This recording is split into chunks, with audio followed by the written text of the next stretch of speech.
प्यारे बच्चों, आज के वीडियो लेक्चर में आप बिंदुवत आवेश के कारण किसी बिंदु पर विभव किस तरह से प्राप्त होगी, इसके बारे में आप जानकारी प्राप्त करेंगे। तो आइए इसे हम लोग देखते हैं। बच्चों, बिंदुवत आवेश की बात की जा रही है तो आपको एक बिंदुवत आवेश लेना होगा और यह बिंदुवत आवेश ले लिए, एक धनात्मक आवेश ले लिए और मान लेते हैं यह आवेश बिंदु O पर स्थित है। अब इस आवेश के कारण देख रहे हैं टॉपिक, इस आवेश के कारण किसी बिंदु पर विभव निकालना है। तो इस आवेश से कुछ दूरी पर जो है, मान लेते हैं r दूरी पर कोई बिंदु P है और इस बिंदु P पर विभव प्राप्त करना है। बच्चों, आप जानते हैं कोई अकेला आवेश हो या आवेशों का समूह हो, तो अकेला आवेश रहेगा या आवेशों का समूह रहेगा। ऐसी स्थिति में उन सभी आवेशों के चारों तरफ या एकल आवेश के चारों तरफ एक क्षेत्र उत्पन्न होता है जिसे विद्युत क्षेत्र के नाम से हम लोग जानते हैं। ठीक उसी तरह से बच्चों, आप देख रहे हैं अकेला आवेश है, इस आवेश के चारों तरफ भी क्षेत्र उत्पन्न होगा। अब जो भी क्षेत्र उत्पन्न होगा जिसे विद्युत क्षेत्र कहेंगे, उस क्षेत्र में दो बिंदु ले लेते हैं, बिंदु A और बिंदु B। तो दो बिंदु आप ले लीजिए, ये हम लोग ले लिए दो बिंदु, बिंदु A और ये बिंदु ले लिए, दो बिंदु ले लिया। अब बच्चों, ये जो A बिंदु माने हैं, इस A बिंदु पर कोई परीक्षण आवेश ले लीजिए और परीक्षण आवेश हम लोग मान लेते हैं Q0। और बिंदु A जो है वह इससे यानी कि Q आवेश से मान लेते हैं कुछ दूरी और यह दूरी मान लिया जाता है x। जब परीक्षण आवेश Q0 बिंदु A पर रहेगा तब यह, चूंकि बिंदु A विद्युत क्षेत्र में है और इस बिंदु पर यह परीक्षण आवेश है, तो यह इस पर बल लगाएगा। तो इस बिंदु पर अगर विद्युत क्षेत्र दिखाइएगा तो विद्युत क्षेत्र इधर होगा और आप इधर दिखा सकते हैं और परीक्षण आवेश इस पर है, विद्युत क्षेत्र में है, तो ये जो है इस आवेश को प्रतिकर्षित करेगा। तो प्रतिकर्षित कर रहे हैं तो ये लिख दिए A। अब बच्चों, बाह्य बल लगाकर इस परीक्षण आवेश को बिंदु A से और कहां लाते हैं, बिंदु B तक लाते हैं। इस दौरान अल्प विस्थापन दिया जाता है और अल्प विस्थापन dx और किधर से किधर किया जा रहा है, तो A से कहां तक लाया जा रहा है, B तक लाया जा रहा है। बच्चों, जब आवेश Q0 बिंदु A पर रहेगा तब इन दोनों आवेशों के बीच एक बल लगेगा जिसे विद्युत बल बोलेंगे, स्थिर विद्युत बल के नाम से भी बोल सकते हैं। इस तरह से हम लोग लिख सकते हैं Q और Q0 के बीच विद्युत बल, यह जो बल है प्रतिकर्षण बल होगा।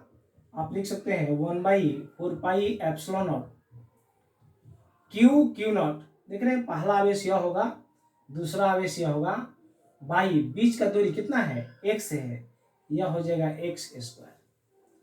अब बच्चों, इस Q0 आवेश को A से और B तक विस्थापित किया जाता है प्रतिकर्षण बल के विरुद्ध। प्रतिकर्षण बल है, प्रतिकर्षण बल के विरुद्ध बाह्यकर्ता द्वारा जो है Q0 को A से और B तक विस्थापित किया जाता है। अल्प विस्थापन दिया जाता है, अल्प विस्थापन होगा तो कार्य का मान भी कम होगा। इस स्थिति में आप कार्य के लिए लिख सकते हैं यानी कि dw लिख सकते हैं और यह dw आप लिख सकते हैं f dx और ये वेक्टर फॉर्म में हम लोग लिखते हैं। आप डॉट हटाएंगे तो आप लिख सकते हैं f dx और यह हो जाएगा cos थीटा। विस्थापन और बल दोनों एक दूसरे के विपरीत है, इसलिए दोनों के बीच यानी कि बल और विस्थापन के बीच एंगल 180 डिग्री होगा। यहाँ लिख पाएंगे हम लोग f dx cos 180 डिग्री और f dx cos 180 -1। इस तरह से dw बराबर माइनस f dx प्राप्त होगा। बच्चों, f का यहाँ पर निकाले हुए हैं, अब ये यहाँ रख सकते हैं तो आप लिख पाएंगे dw इक्वल टू, माइनस तो पहले से है तो माइनस यहाँ दे दिए और एक के लिए यह मान रखेंगे 1/4 epsilon not Q not by x square और dx से यह दे दिए dx। अब बच्चों इस परीक्षण आवेश को जो क्यू नॉट है, इस परीक्षण आवेश को कहां तक लाना है? तो P तक लाना है। जब परीक्षण आवेश को P तक लाएंगे तो विस्थापन ज्यादा होगा और विस्थापन ज्यादा होगा तो कार्य का मान भी अधिक होगा। अभी हम लोग ए से बी लाए हैं, अगर परीक्षण आवेश को अनंत से, कहां से? अनंत से, और कहां तक लाना हो? P तक, क्योंकि P पर विभव प्राप्त करना है। अनंत से और P तक लाएंगे तो विस्थापन ज्यादा होगा और जब अधिक विस्थापन होगा तो कार्य का मान भी अधिक होगा। ऐसी स्थिति में इस समीकरण के दोनों तरफ इंटीग्रेशन करेंगे, आप लिख पाएंगे dw और इधर लिखेंगे -1/4 एप्सिलॉन नॉट, इंटीग्रेशन देना है क्यू नॉट एक्स स्क्वायर और ये हो जाएगा dx। अब परीक्षण आवेश को कहां से लाए हैं? अनंत से, तो लिमिट लगाएंगे इन्फिनिटी। अनंत से कहां तक? P तक। जब P तक लाएंगे तो दूरी कितनी हो जाएगी? r, तो यहां देंगे r। जब अनंत पर होगा तो कार्य 0 हो जाएगा और जब हम लोग P तक ला देंगे तो टोटल कार्य मिल जाएगा, तो इसको हम लोग देते हैं W। इसका इंटीग्रेशन करेंगे आप तो ये हो जाएगा W। और जो कांस्टेंट है 1/4 एप्सिलॉन नॉट कांस्टेंट होता है, ये चार्ज भी दोनों कांस्टेंट होंगे, चार्ज को तो बदलाव नहीं कर रहे हैं, दूरी बदल रही है।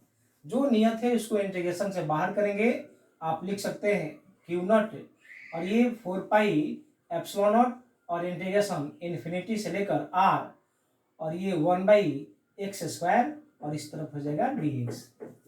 यहां पर हम लोग लिख पाएंगे क्यू नॉट 4 एप्सिलॉन नॉट, ये ऊपर की तरफ लिखेंगे x की पावर -2, नीचे पॉजिटिव है ऊपर जाएगा नेगेटिव हो जाएगा पावर में, और ये dx लिमिट लगाएंगे इन्फिनिटी टू r।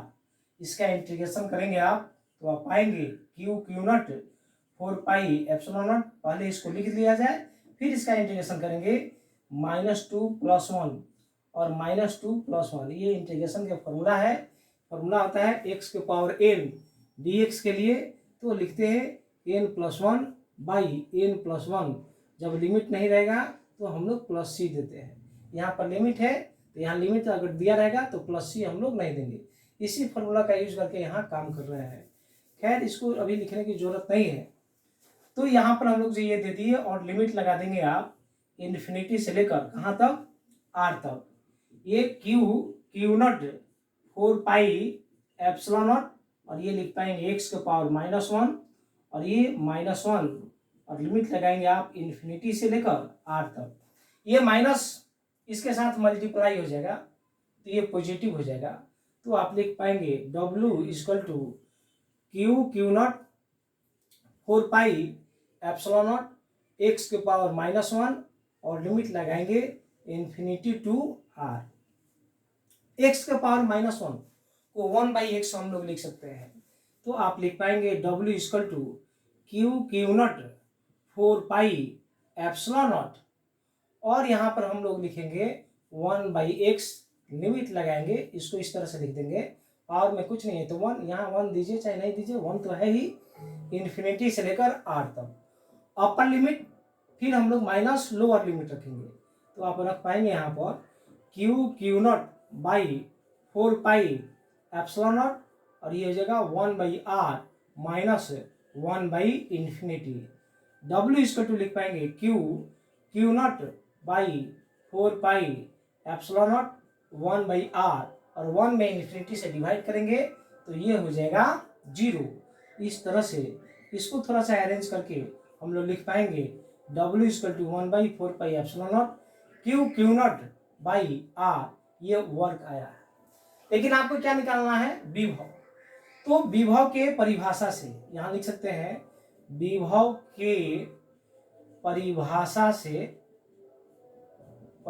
से तो पिछले वीडियो लेक्चर में विभव के लिए हम लोग फॉर्मूला लिखे, वर्क बाई चार्ज, परीक्षण आवेश, वर्क आप निकाले हैं तो आप रखेंगे ये 1/4 epsilon not Q not r और divide Q not Q not से क्यू नॉट कैंसिल हो जाएगा, तो v इक्वल टू आप लिख पाएंगे 1/4πε0 Q/r। इस तरह से बिंदुवत आवेश के कारण विभव की प्राप्ति होती है। बच्चों आपको ध्यान में रखना है, धनात्मक आवेश के कारण विभव धनात्मक और ऋणात्मक आवेश के कारण विभव ऋणात्मक होती है। इस तरह से जब क्वेश्चन सॉल्व करेंगे तो ये धनात्मक आवेश के कारण विभव धनात्मक और ऋणात्मक आवेश के कारण विभव ऋणात्मक, जब 2-3 चार्ज हो, कुछ प्लस और माइनस हो, तो इस बात को ध्यान में रखनी होती है। इस तरह से बच्चों बिंदुवत आवेश के कारण किसी बिंदु पर विभव का एक्सप्रेशन जो है, व्यंजक जो है, डिराइव हम लोग कर पाते हैं।